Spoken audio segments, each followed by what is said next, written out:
She had been counting down the days. Nora packed her bags with the quiet desperation of a woman who needed to remember who she was before the diapers, the sleepless nights, and the long silences that had settled like dust over her marriage. Croatia was waiting. So was her best friend, Della. When the taxi pulled up to the hotel, the driver, a soft-spoken man named Idris, handed Nora his business card through the window. He had warm eyes and a careful way of speaking, the kind that suggested he had seen harder days than most. She tucked the card into her pocket without thinking twice.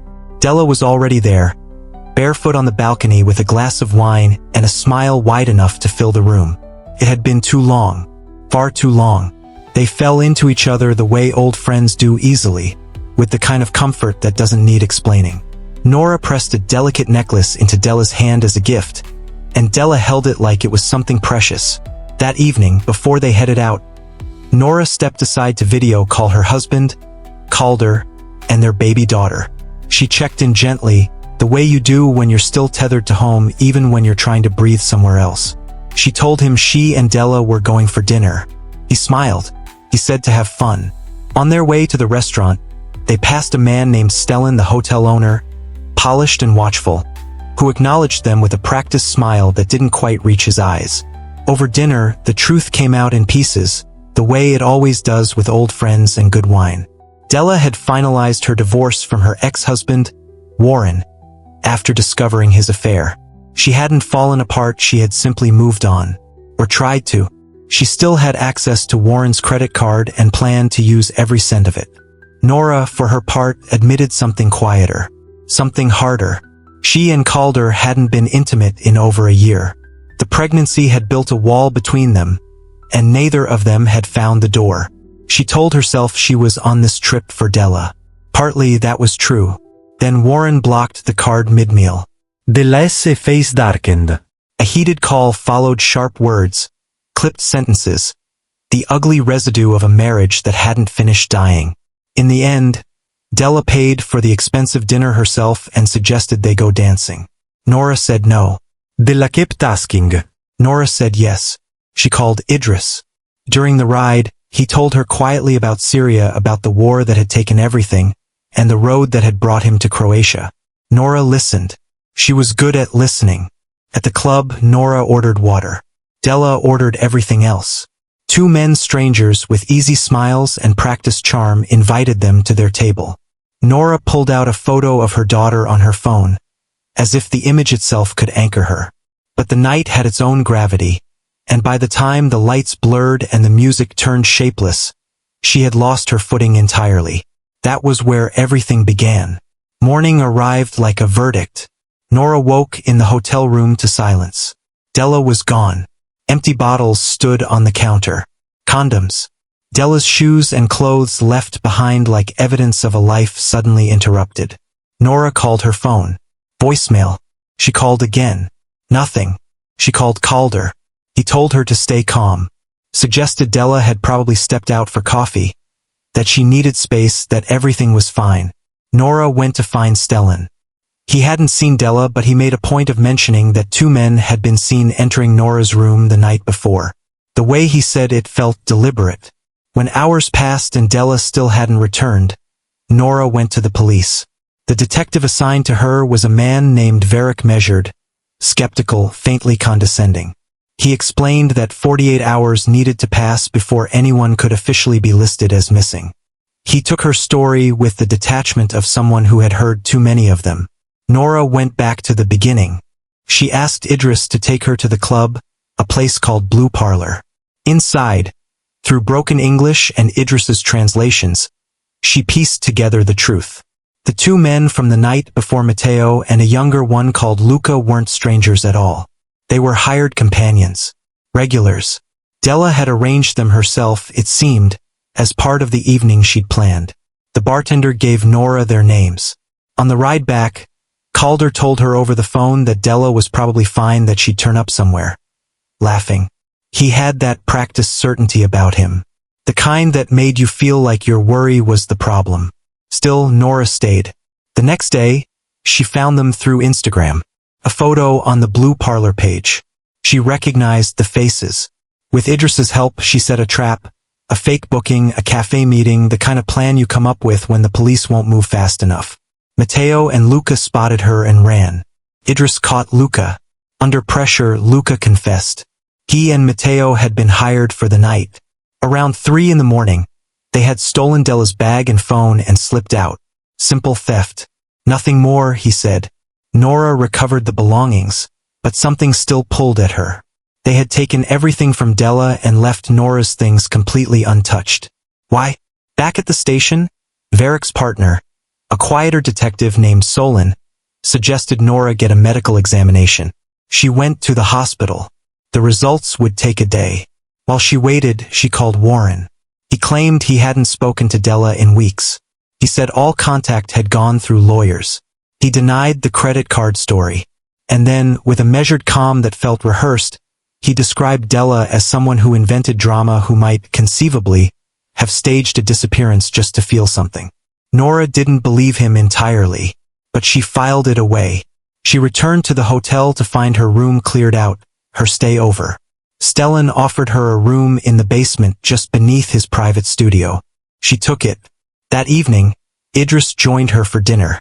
And then, unexpectedly, Calder appeared in the doorway of the restaurant, concern written carefully across his face. He said the baby was with a sitter. He said he couldn't stay away. He shook Idris's hand and watched him with eyes that smiled but didn't. Back in the room, as Nora updated him on everything, the phone rang. Varick's voice was flat and professional. Della's body had been found in the water. Calder left the next morning. Work, he said. He kissed her on the forehead. Nora was taken to the station to hear the autopsy results. The body had been submerged too long for the forensic team to determine whether Della had been assaulted. What they did confirm was that she had been intimate with more than one person the night she disappeared. Nora asked to see the body one last time. What she did next, she did quickly and without hesitation. She used Della's face to unlock her phone, disabled the password, scrolled through the call history. The contact was saved simply as handyman. The number belonged to Calder. Nora stood in that sterile corridor, reading through messages that rearranged her entire world. The affair had been going on for months. They had met at hotels. Calder had been furious that Della might expose everything during this trip. She dropped the phone. The screen cracked. Varick didn't check it. In the interrogation room that followed, the detectives revealed that both women had tested positive for drugs, but Matteo and Luca had solid alibis. At the estimated time of Della's death, a taxi driver had already picked them up. The club staff also reported that Nora had been seen arguing with Della that night. Memories surfaced, incomplete and sharp. She had been trying to pull Della away from the men, she explained. From the table. From the direction the night was taking. But Varick's expression shifted.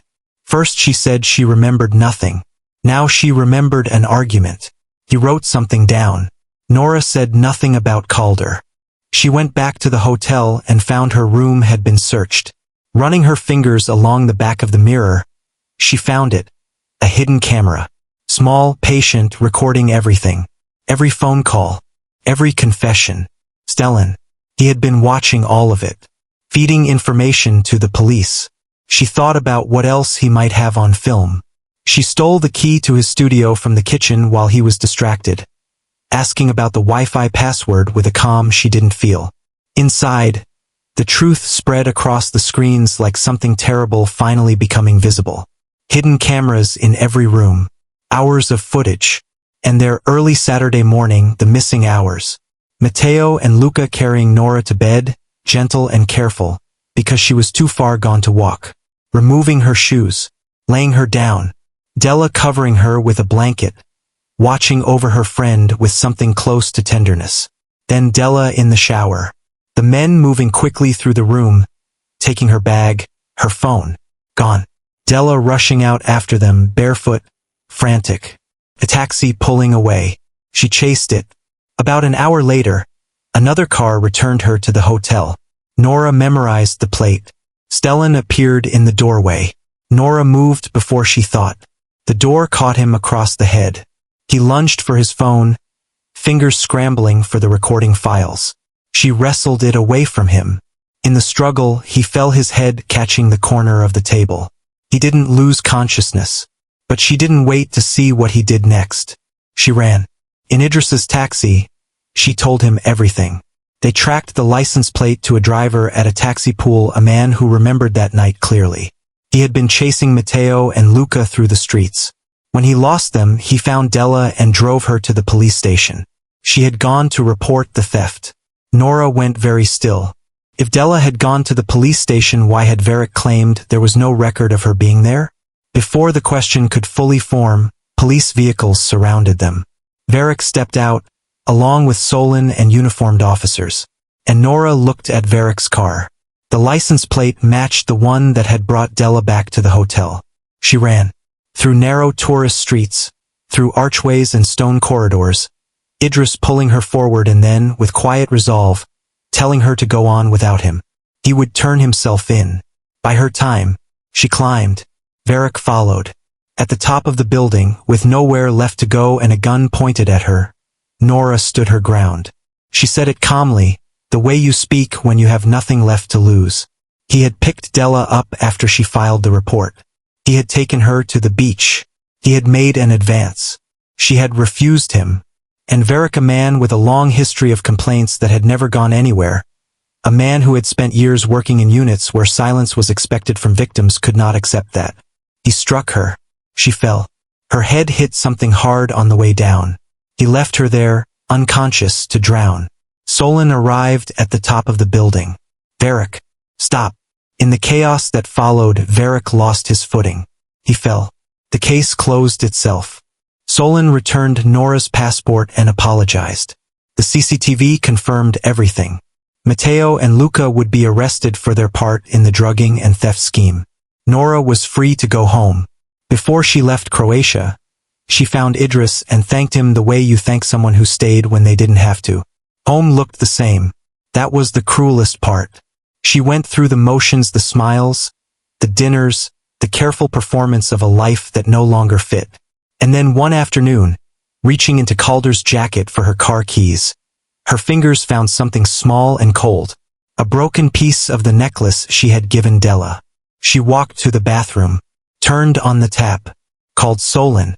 The call connected, and then she walked back out to where Calder was waiting, and she showed him what was in her hand. He couldn't hold the lie anymore.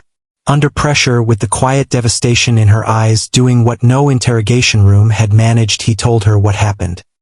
He said he had flown to Croatia as soon as he found out about the trip. He said Della had wanted to be with him. He said she had pressured him. He said a lot of things that didn't hold up against what Nora already knew. The truth was simpler and uglier. He had gone to the beach with Della. He had begged her to leave Nora and start something real with him. Della had finally seen it clearly, what they were, what she had done, what she needed to fix. She had told him it was over. She had told him she was going to tell Nora everything. He couldn't let that happen. He struck her. She fell against the rocks and into the water. And he walked away and left her there while she was still breathing. He had come to Croatia pretending to be her worried husband. He had held her hand while she grieved her best friend. He had kissed her forehead on the way to the airport. Solon had heard every word. When Calder's voice turned desperate and then threatening, Nora didn't wait. She hit him hard enough to drop him, picked up her daughter and walked out the door. She never went back. The trust was gone. The marriage was gone. What remained was her daughter in her arms and the quiet, hard-won understanding that she had survived something most people never see coming, a betrayal so deep it wore the face of love for years. She kept walking, forward, into whatever came next, because that was the only direction left. And so if this story gripped you, unsettled you, or made you see something in a new light, you already know what to do. Hit the like button. Subscribe if you haven't already, because there's always another story worth telling on this channel. Share this with someone who loves a good thriller. And leave a comment below. I genuinely want to know. When did you first suspect the real killer? Let's talk about it.